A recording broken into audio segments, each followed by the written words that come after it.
how to know when it's time to leave your job. Well, let's dive into it, I guess. Why not? I would say doing all of the things that you know you should be doing, or listening to the entire podcast library that we have and other people's, and figuring out your project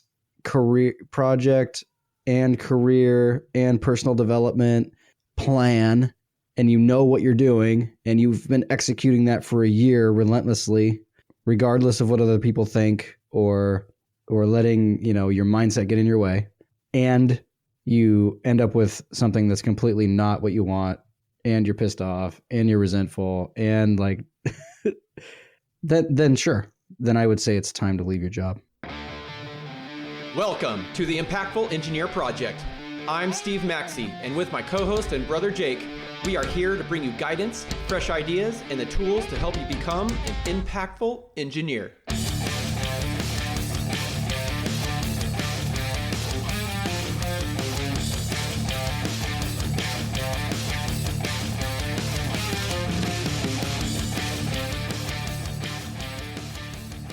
Anything less than that, how do you know? Yeah, I mean, can you predict it? Can you come in and day one, and then you put together you know what to look for, and you're like, oh nope, this isn't the one. Like, what is it? No, it's going to be when you are executing beyond beyond expectations. You are doing a fantastic job, and you are getting no respect for. I'm trying to. No, I understand what you're saying. Yeah, how do you phrase that, right? Like, there's no recognition. They just want you to 80 hours a week. No, you can't take your vacation. It's coming. We're going to give you just 0, keep doing 1%. it a little longer. Yeah. Yeah. Oh yeah, that's a good one. I think we take that frame for this specific episode in this specific instance. If you're doing all that shit for a year and you know you're doing good, you don't just think you're doing good, and you don't expect more. You don't expect anything. You just do because you know what needs to be done, right? Mm-hmm. And you're delivering excellence. Okay. And if that's not rewarded, then they don't reward excellence in that company. Yeah. It's not going to change. If there's not a culture of rewarding excellence, that's a great time to leave your job. Yeah. Because I mean, even companies that are in a tough year, right? If you are performing to high expectations and you are just emitting excellence, they will still make it worth your while. They will still give you the recognition, even if they can't get a giant raise like you're looking for, they will give you other perks in other ways if they can, right? They will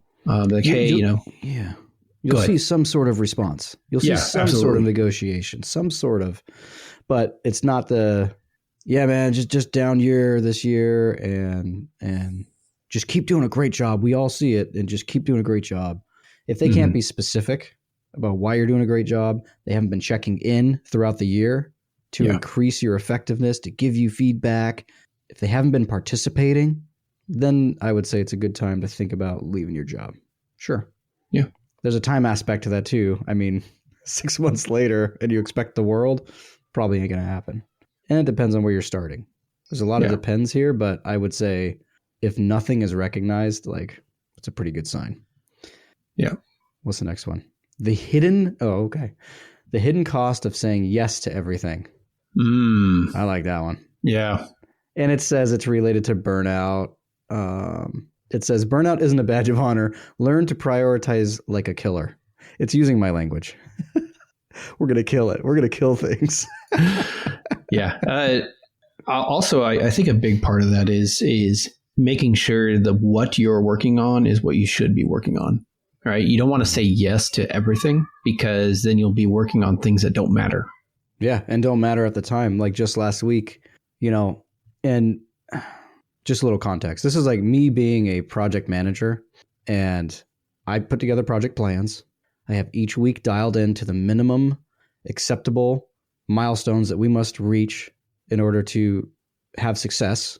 And that's my gauge, right? So if we don't meet these things in week 3, it's like, holy shit, guys, we either need to really make it up in week 4 and then adjust week 5's things to what matters, or we're going to start really falling behind. And, we get to week 7 and I've been yelling the entire time, week 4, 5, 6, you need to be. And I see some of the teams saying yes to other things that don't quite matter as much because they like to just stack things in front, do the thing that's in front of them, and then stack new things and then keep doing more things instead of thinking more about what they're saying yes to, right? And then it puts the job that I'm managing in jeopardy. And not that it's all about my job, but if I give really good timelines and we have everything laid out, we should have the ability to hit everything. So that means that there are things being done that aren't as high value or get us towards the end, right? So then it comes down to, okay, we got to do some overtime. We got to work. We got to drop these things. We've got to get this done. Like, let's go, and then still like the week of, you think that everything's clear. Like I'll like really pay attention to this one. Like me as a manager, I think it's really clear what should be done. And then I'll check in and it's like, I haven't gotten to that yet because this thing came up. And it's like, when this thing came up, you should really bring that up to me so that I can help you prioritize. So if you want to be a kick-ass individual contributor and you have a manager that's makes the plan and makes it solid, but is kind of hands off, bring shit up to them that you think compromises your ability to get that job done to them. It's like, cause I could have easily have said like, yeah, that doesn't matter at all. Or go to the other manager that gave them that task that they just said yes to and tell them this is not due for however much time. I hate that one, but you could still put it that way. When were you planning on my resource for this project tackling this, and why have you given it to them now? Like have the discussions, right? Like there could be many things that other people are doing or that you're doing that are just creating this huge ripple effect in the pond that's rocking the boat and throwing people overboard and, just messing everything up when we could all just be in sync and very low ripple, right?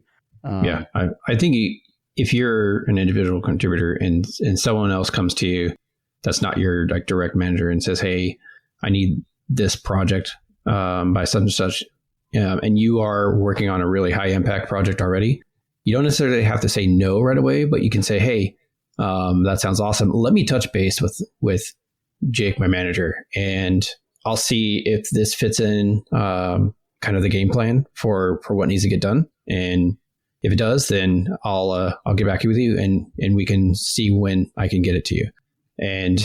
But you may find out that, like you said, it's not worth doing right now, or someone else needs to do it because you need to be doing this other big thing. Yeah.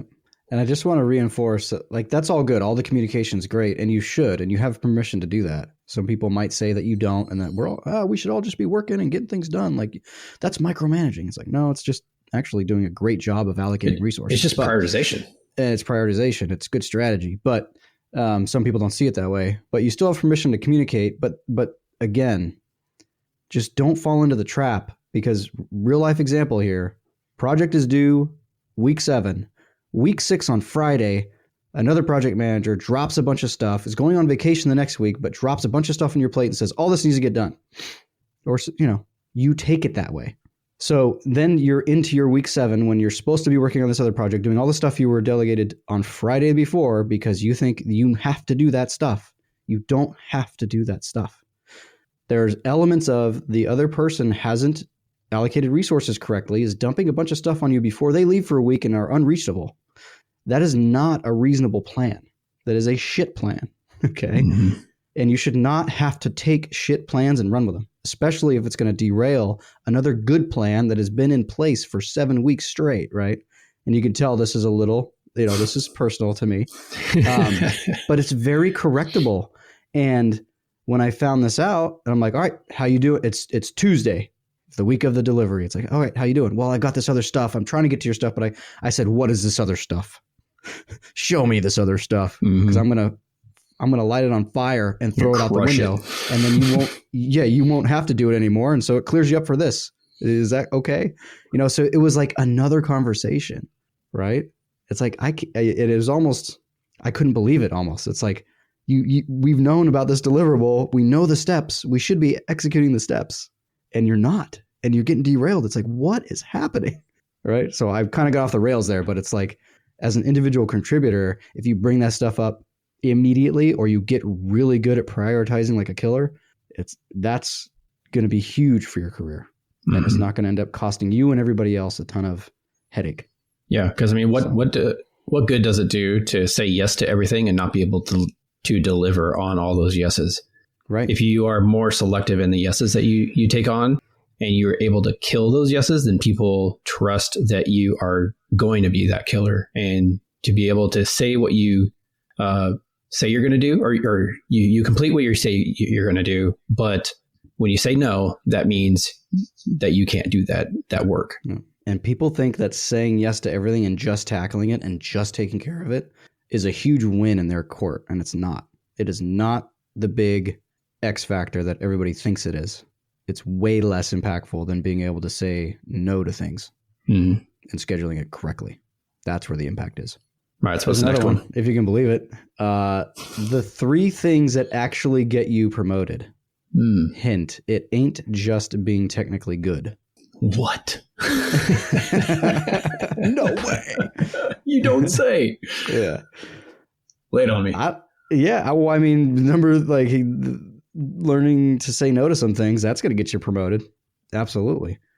People think that's backwards, but it's actually not. Being trustworthy, right? It kind of ties into the hidden cost of saying yes to everything. It's like, you need to be trusted to get things done. And you need to also be trusted to be able to communicate with everyone around you to move things forward and not have dumpster fires, right? I would say, so number 1, being trustworthy. Number 2, I'm torn between working well with so not being liked, but being a part of the team. You're not resentful. You're not pushing back because you feel stepped on. You can take feedback in stride. You can use all of the feedback in a constructive way. Like you're contributing to the success of the company through your ability to not get your butt hurt. Yeah. feel butthurt about everything. I think That's it's what I just was trying to say.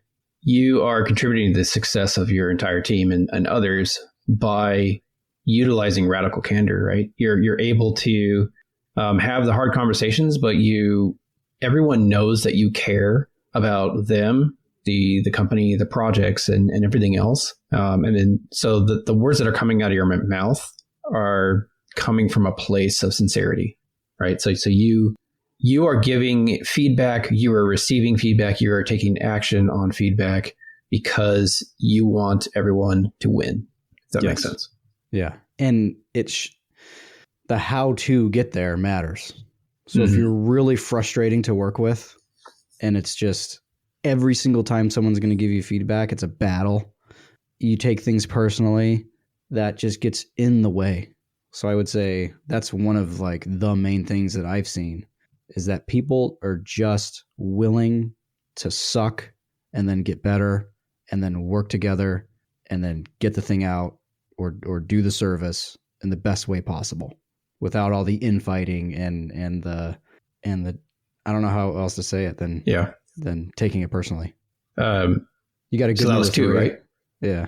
That was 2.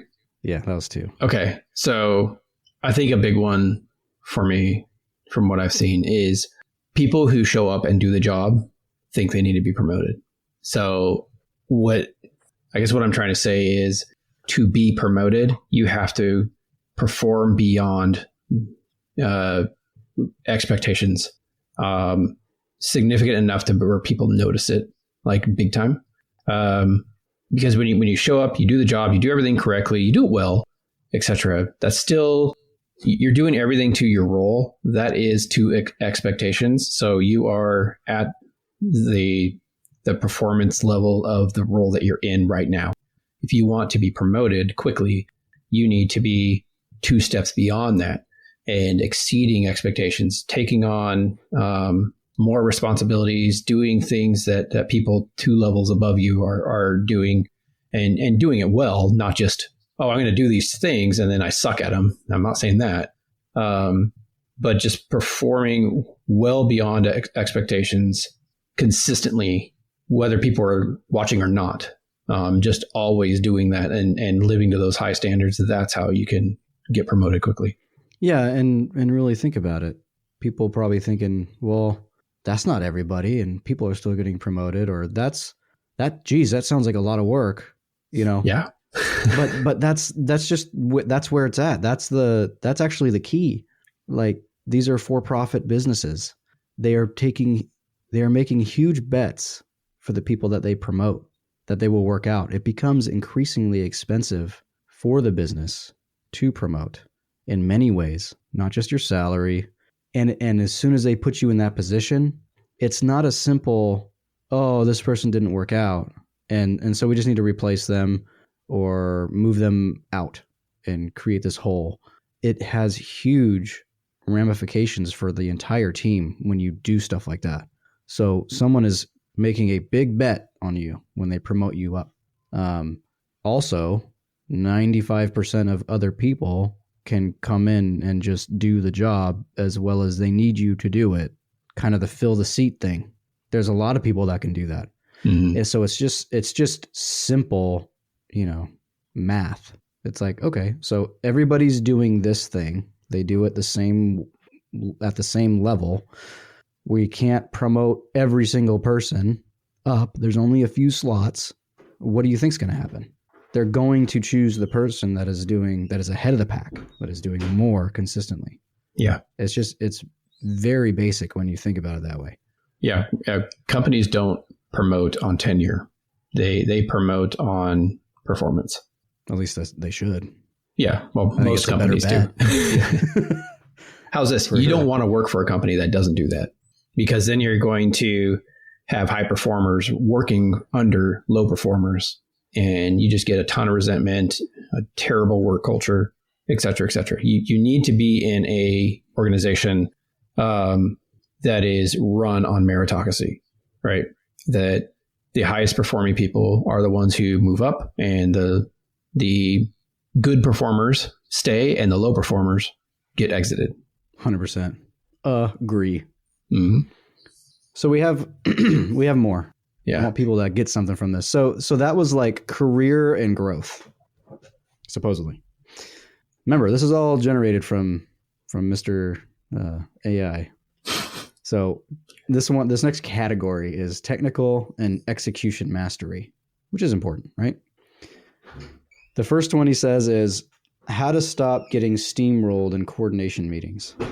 Be the person who runs the coordination, not the one chasing RFIs. So this is kind of like in my court, I guess. RFIs are requests for information.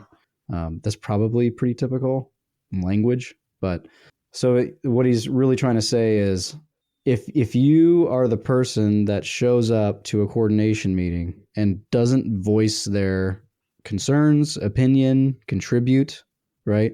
Then the meeting's going to run you. Mm-hmm. Right. And you might not get the outcome that you were looking for when everyone is together. So it's the core of a coordination meeting is that you have all of the people that need to be there in the meeting and you have their attention. And you can't get that in most other times. People are going to be scattered. They're going to be working on their own shit. Everybody's here to do the thing. You've got their attention. This is a 30-minute meeting. So, and I think this is huge. I think this is huge for your career. Showing up and defining who does what questions need to be answered ahead of time. What is the outcome that you expect? What are the goals of this meeting? What do we need to walk away with? Who's going to take what action when we disperse? Who follows up? Do we need another meeting? So then you would then book the meeting at the end of this meeting for another meeting. You don't let things just hang in the open. That's what I'm going to suggest to everybody. So if you're going to run a meeting, know ahead of time what the agenda is. Tell all the people that are coming to the meeting that they have a purpose and what it is, what you guys need to get done in the meeting, what you need to accomplish, and then what do we do? What are the next steps? Who's doing what after? And make it very clear. Yeah, and respect the time of the meeting. That's something that I see quite often is that when you book a meeting, you need to set your agenda to fit that timetable, like the timeline that is booked for the meeting, because other people have other obligations and other things that they need to do. And meetings are very expensive for the company, right? Because you have 3 execs and 5 engineers and, however many other people. I mean, that's thousands and thousands of dollars for that meeting. Mm-hmm. So you need to be very concise and effective in that time management of the meeting. And when that meeting is coming up on 5 minutes before the end of it, you need to get to the end of the meeting right now. And you'd be like, all right, guys, we spent 55 minutes or 25 minutes, whatever it is, talking about this. We have 5 minutes left. So what are our takeaways? What are the action items? And, do we need a follow-up meeting on this, or are we all good to go? And then just hit those last items and then get everyone out of there on time.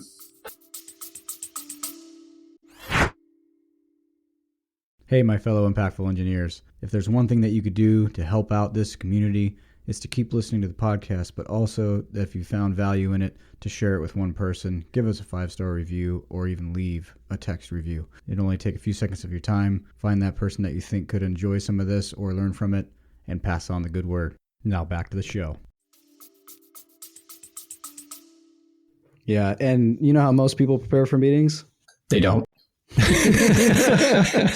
and then maybe they don't even care, or they're going, oh shit, 5 minutes to this meeting. Yeah, what are we doing again? So if it's a half an hour meeting, spend 15 minutes.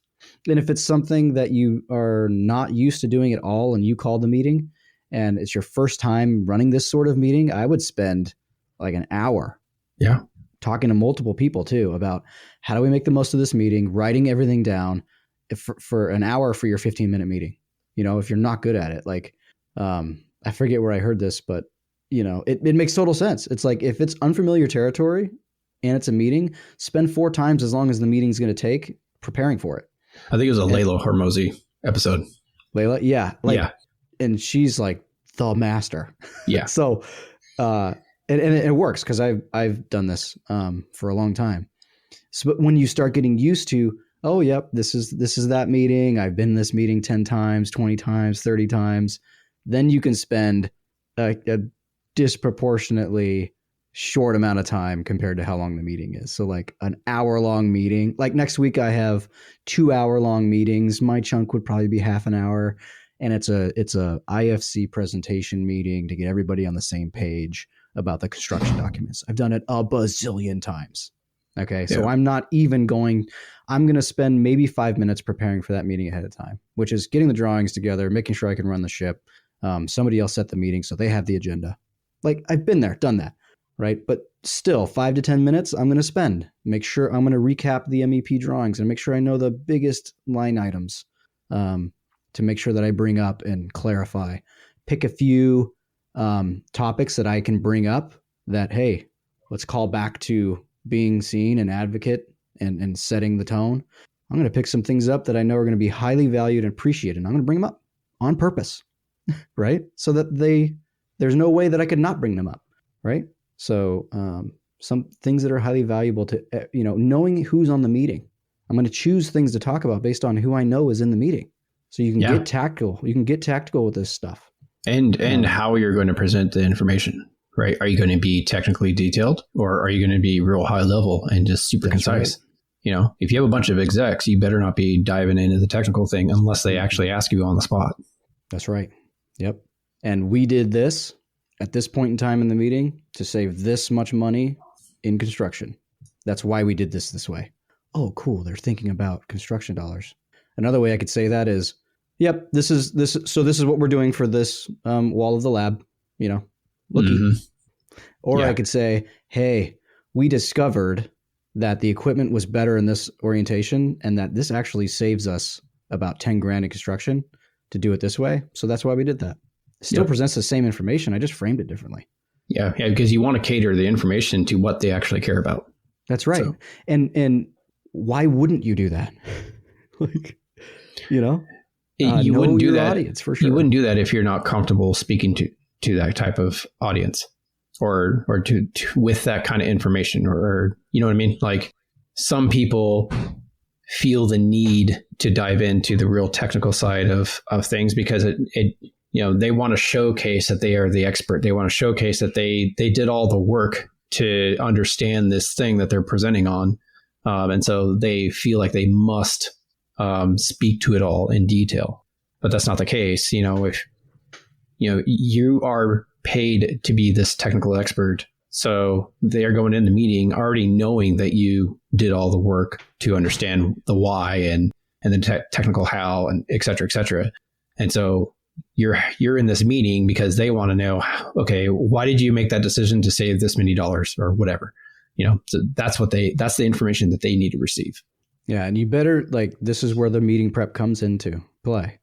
You're not going to know everything about everything in every meeting. Choose. And if you do say something, know why you said it, or just don't say it. That's okay. Yeah. Don't get yourself in a position where you say, we did this to save this much money. And then they say, oh, that's cool. Why did it save you that much money? Very simple question. Why? And if you stumble on the answer and start talking a bunch, they're going to know that you don't know why. So don't do that. Yeah. All right. Coordination meetings. Great. I would say meetings in general.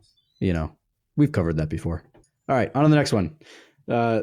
This is under our technical and execution mastery. So how to catch design mistakes before they become a problem. I'll just say a problem. It says before they become RFIs, but RFIs about design mistakes are problems. So how to catch those before they become a problem. I know my answer. What do you got, Steve? What do you think? No, you go ahead. I'd like to hear from your perspective first. Sure. Build checklists. Spend time with the drawings. If you do not understand what the story the drawings are telling you, then you have not spent enough time looking at them and thinking about them, right?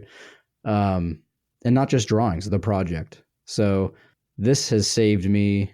Well, this has made my team's and I's design output much more accurate and decreasing the chance for RFIs or mistakes becoming problems is by using checklists.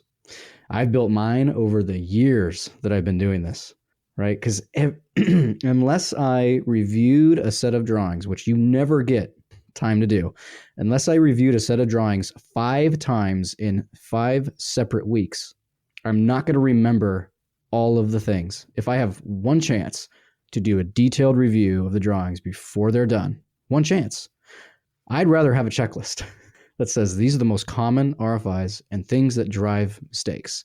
Make sure you check. And every time I go, oh yeah, seems obvious, but shit, I wasn't even thinking about that. And I have a huge checklist, and it creates great drawings. Yeah, no, save them. Build a checklist. I think doing checklists is a fantastic method. Something on the product development side is, usually you're designing a new product, right? And there's a million ways to design a single type of product. And in my experience, one of the best things to prevent mistakes is to just get other people's eyes on your designs in various intervals throughout the design process. So, when you first come up with your first concept, let's all sit down and go over the design real quick and let other people poke holes in it. Even though it's not complete, you're only 30% through the design, but let's get people eyes on it, because they can go, hey, I see what path you're going down here. I've done that before, and these are the problems that I ran into, right? And so you can really get that live feedback and make some course corrections before you get too deep into the design. So, and then when you're 70% of the way through it, then you do another design review. And now it's maybe a little more technical, that you're going through the analytical side of things rather than just the general design approach. And then, of course, you do like a final type of design review to make sure, hey, this is the final thing before we start making this thing for the world.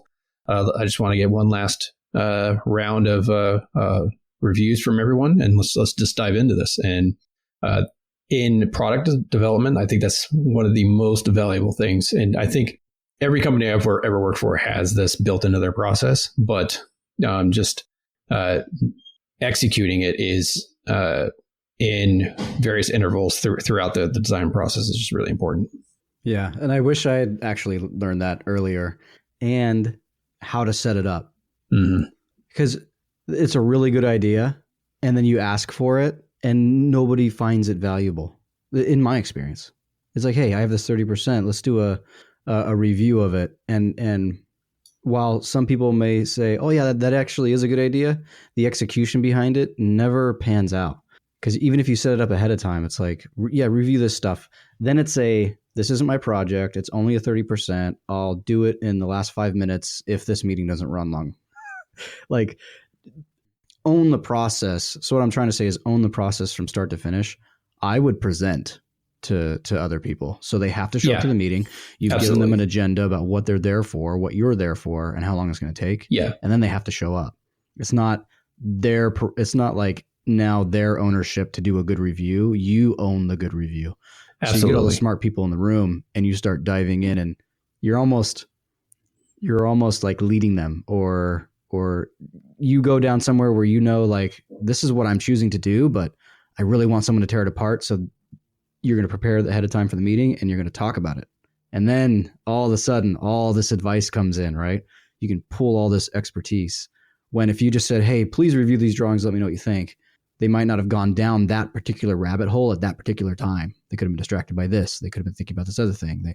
They don't use a checklist like you do. So they're leaving it to happen chance about how they feel that day and what they spur in their mind instead of using a system. So you create the system. Yeah. That's my recommendation. Oh yeah, absolutely. I mean, and that's how we do it. At the company I work for is we get everyone in a room, and it's not just engineers. It's product managers and people from our compliance team and test lab people, et cetera, et cetera. You all get in a room and you break through the entire project, and you cover costs because costs drive certain decisions, right? You cover testing because testing drives certain decisions.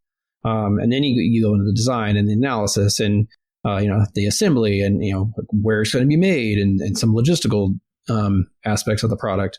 And you touch all these different things because it's all tied together of why you're making the design the way it is.